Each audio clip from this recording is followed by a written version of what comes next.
Welcome everyone today to our latest Learners Toolkit Zoom parent session. Thank you for joining myself and my co-host, Mrs. Vicky Layton, today.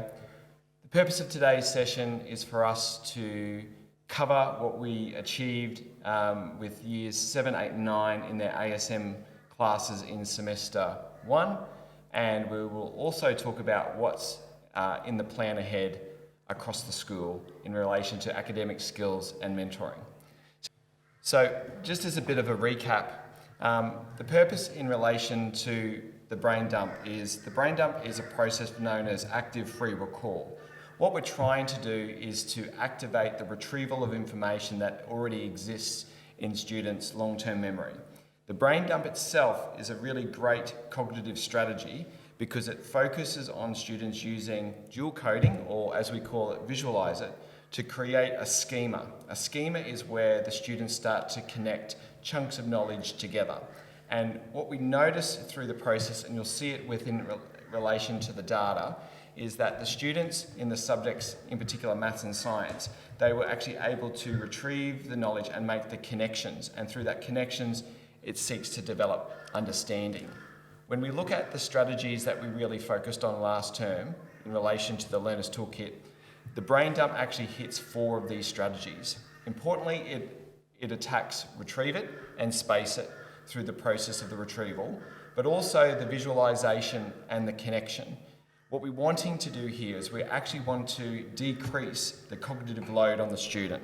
Rather than relying on just text-based media, the brain dump, through its visual layout, actually seeks to moderate the cognitive load, making it much easier for them to retrieve. The connection is where the real effort comes in.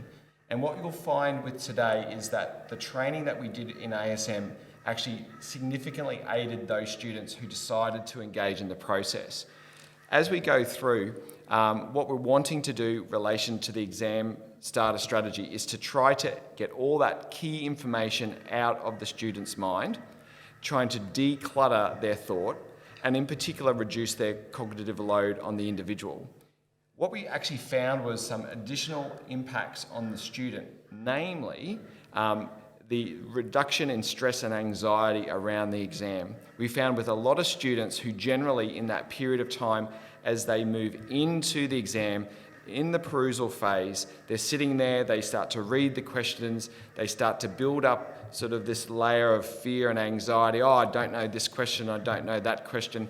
What some of the boys actually did was they used the full time allowance in their planning phase to facilitate their brain dump, and as a result, they put their mind at ease. We had students for the first time actually complete an exam who have experienced high levels of stress and anxiety around exams, and it was actually putting their mind at ease through the process.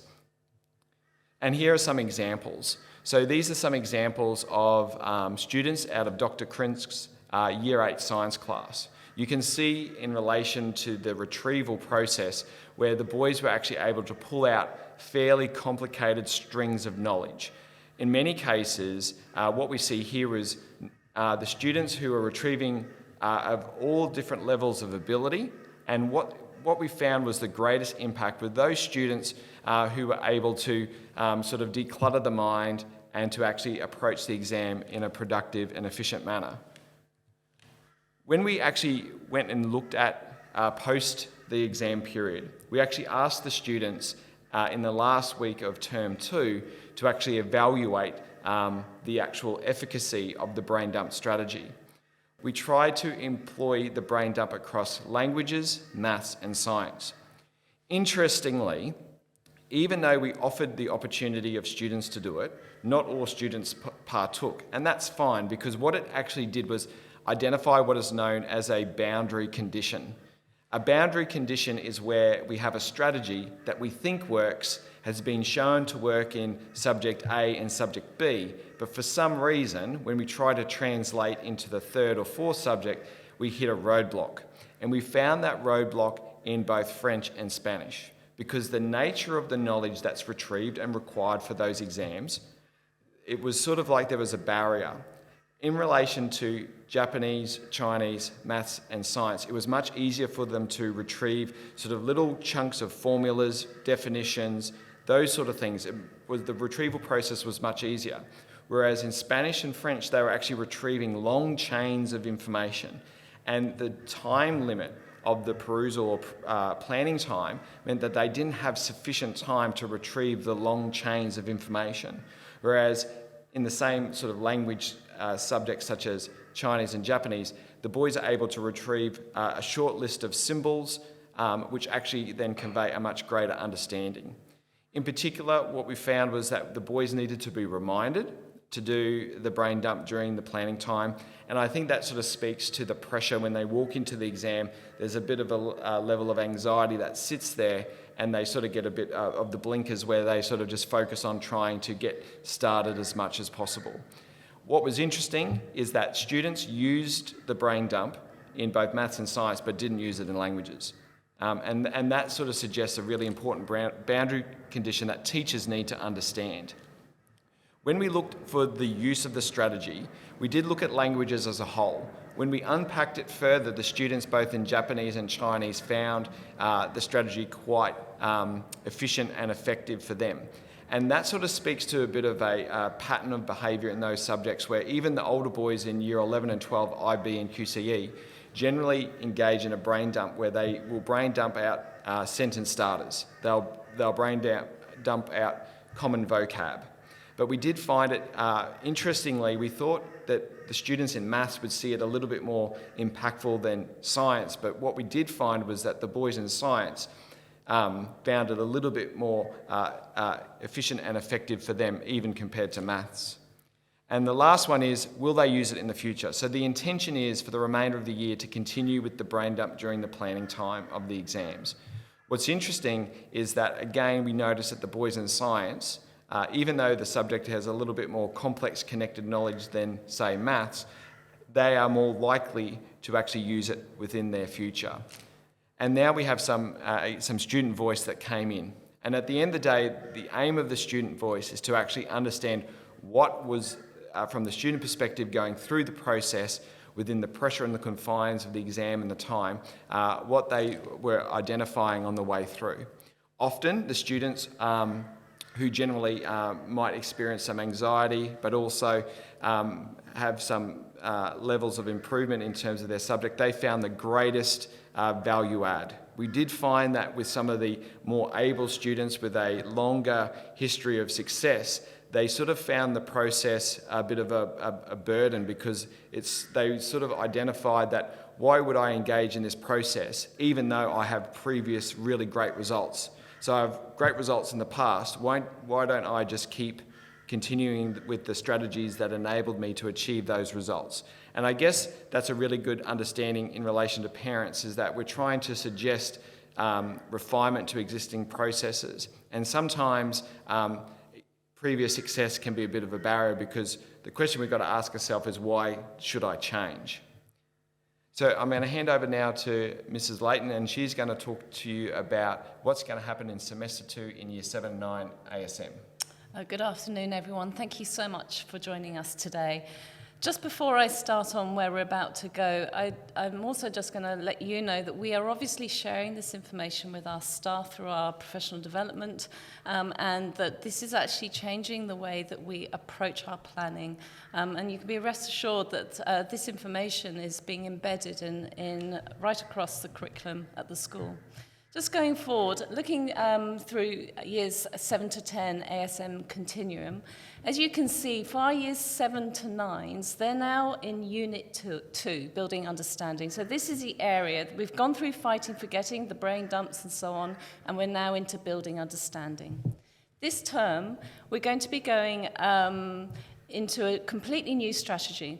The strategy is called Cornell Notes, and it really utilizes almost all of the different facets of the learner's toolkit. So retrieve it, space it, visualize it, connect it, read it. They're all in this strategy. It's quite a complex thing to get your head around for a small boy who's sitting there looking at this full spectrum. But I'm going to break it down for you and show you how they're going to be using it this term. One of the key things that we have had in terms of our feedback from the boys is, I understand how to use a learner's toolkit in science. I understand, as Terry's just been saying, how to use it in mathematics, and they're learning now how to use it in languages. But there seems to be this gap, and the gap is in humanities. So we're working this term with our geography and our history students, and we're going to be using the Cornell Notes system.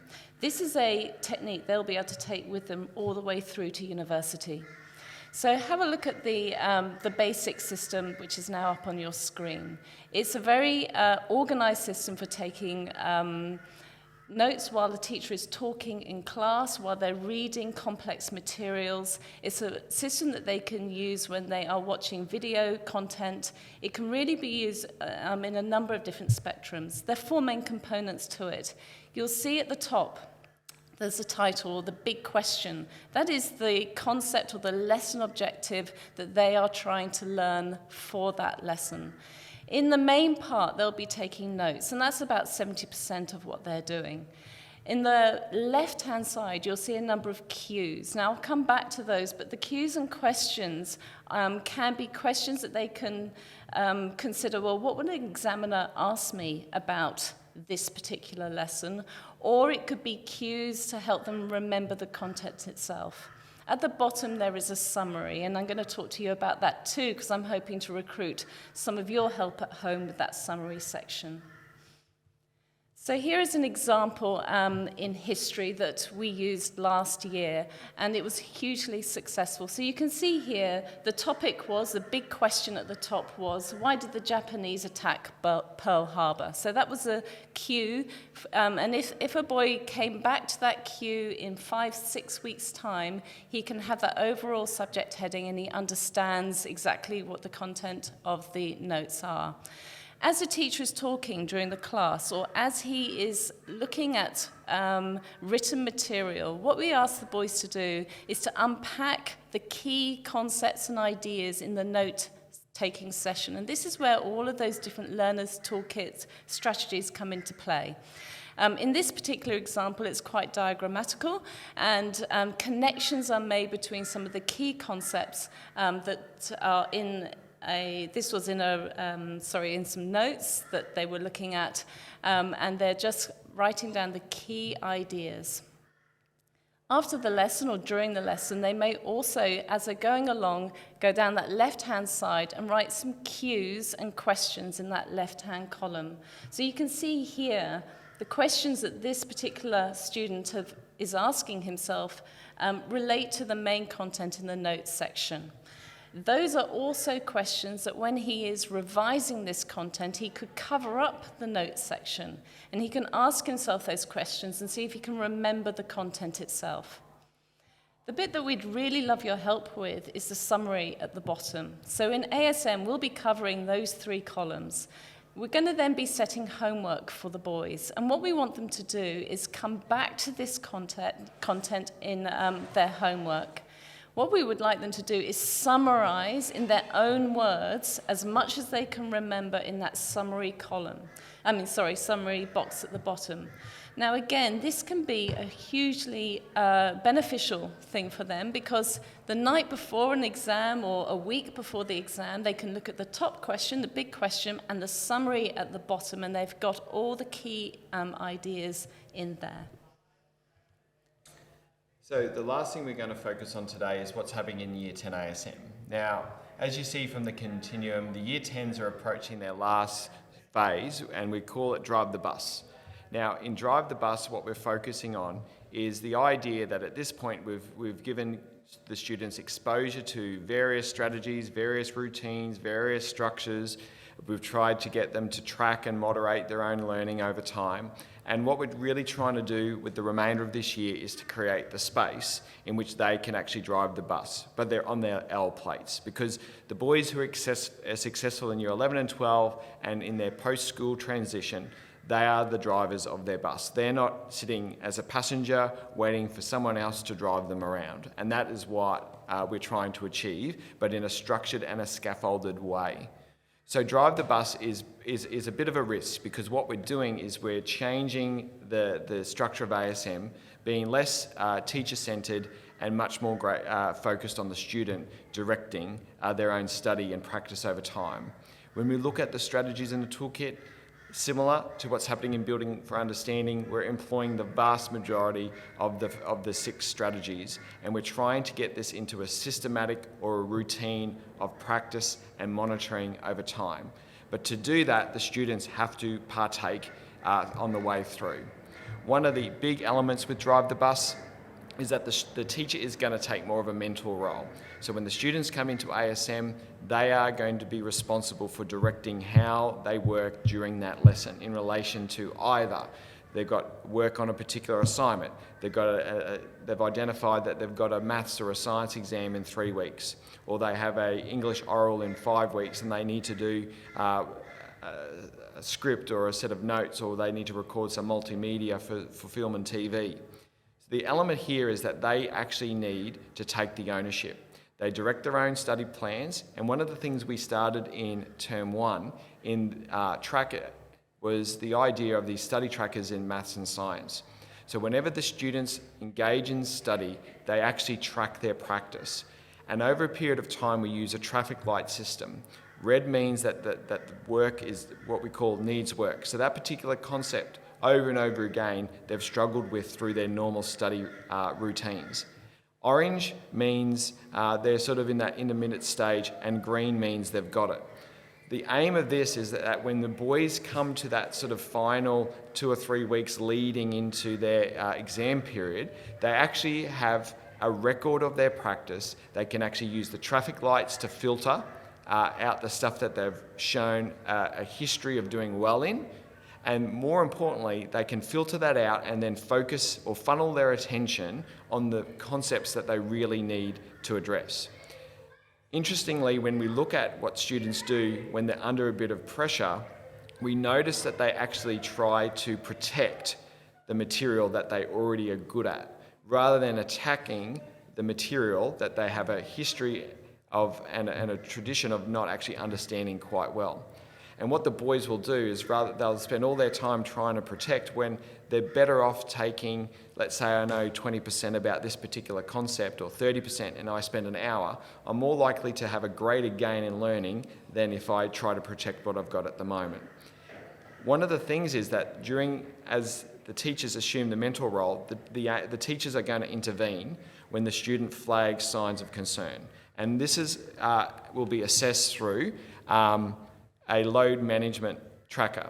Now, John Ferrari and Jared Boswell have been working with very committed students throughout the year in relation to the co-curricular program, where each week those boys complete what is known as a load tracker. What we've done with the load tracker is we've adapted it because of its success in the co-curricular program and brought it into Year 10 ASM. And also it's been used by Mrs. Catherine Prosser with Year 11 IB students as well.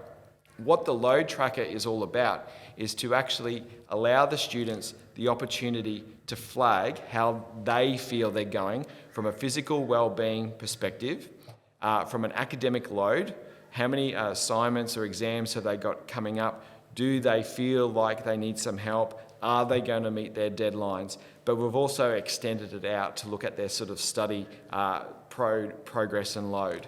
So what's going to happen is when the students complete the weekly tracker, this is the report that goes to both the ASM teacher and the housemaster and the respective dean of studies. What this does is it allows the ASM teacher and the housemaster to identify those students who are experiencing incidents of academic load. And what we do is with that is that we can then intervene over a period of time. And so you can see from the tracker, the traffic light system is a really efficient means for us to identify those students who are starting to experience concern. And from that, we can readily then intervene. Also, what it allows us to do is to track them over a period of time. What we've found with the load management work with John Ferrari and Jared Boswell is that some students have a high tolerance to workload, but also there are a lot of them who sometimes don't identify that they're experiencing trouble or that they're feeling like they're overloaded, that they're affecting their mood, their sleep patterns and so forth. And what we find with some boys is that they can actually tolerate a fairly long and extended period of hard work, but then at some point they sort of hit the wall, and the load and the amount of work that they actually have to cover becomes too great of a burden, and then that's when we can intervene. And so we do that because we track the student responses across the week, so we can actually identify the ups and the downs, or the dips and the peaks in relation to the boys, because we're wanting to be proactive and attack the problem when it's in its infancy and get them back on track as quickly as possible. Now we have about 5 minutes for questions. So we've got a question from Jack West. Will the program of ASM be the same for all students? So the answer is yes. As the students progress through the continuum from year 7, 8, 9, they will go through the process. So the aim is that when your son is in year 10, that this particular phase of their schooling, they will also be doing Drive the Bus. The thing is, with the younger boys in year 7, 8 and 9, because the program, they're going to have more time than the current year 10s who have had 2 years of ASM, they're actually going to have a longer period of exposure. They're going to do a few additional units that we've designed on the way through, so they will actually have a longer period of time, and therefore the investment in relation to the continuum. So the idea is that they will be mastering the strategies themselves in years 7 to 9, and then fully implementing them in year 10. If there are any other questions, just type them into the chat. We're very thankful for and honouring of everyone's time who's come in today. We're going to wrap up this session at 12:30. So if anyone has any other further questions, please ask them now in the chat. I think you're referring here, we've got a question here, do those summaries go into their subject books? The answer there is that we're working very closely with the subject teachers in years 7 to 9, and so we're working hand in hand with the curriculum itself. So I think the answer is yes, they will, and that they will need to be prepared with their subject books in ASM lessons. So in 7, 8 and 9, what's happening through the support of Jack Corcutt, who's the head of 7, 8 and 9 Humanities, is we're actually taking an artefact or a reading that they would be doing anyway in that particular week. So they're going to take that artefact, bring it into ASM, similar to what they would do in a normal humanities, history or geography class. They're going to engage with the material, engage with the work, and also then the classroom teachers then are going to touch base. So there's a bit of coordination there. ASM is one period of fortnight, so we're actually looking at odd and even week articles that the particular classes engage with. It's also going in relation to their upcoming assignment, which is a source analysis. And so the teachers are expecting the boys, when they engage in the source analysis, to use the Cornell note structure because it's about the cues and the summary. One of the interesting things, just as an aside, is that I know that my university age children use the Cornell notes from this program because they find it so useful at university. So I think the boys mastering it in years 7 to 9 is going to be extremely useful to them. And they're also doing Cornell notes in their religion subject, in the literacy across the curriculum. So they're getting multiple exposures at actually taking effective notes, not more than just reproducing or replicating the material, but actually engaging in, and what's really important about the system is the summary and the cues, because the cues and the summary are what the students are going to come back to. And what's a really good process with the cues, and it's a prompt that a lot of the teachers actually use, is think about the sort of type of question that you could be asked about this particular artefact or this particular reading in a future exam.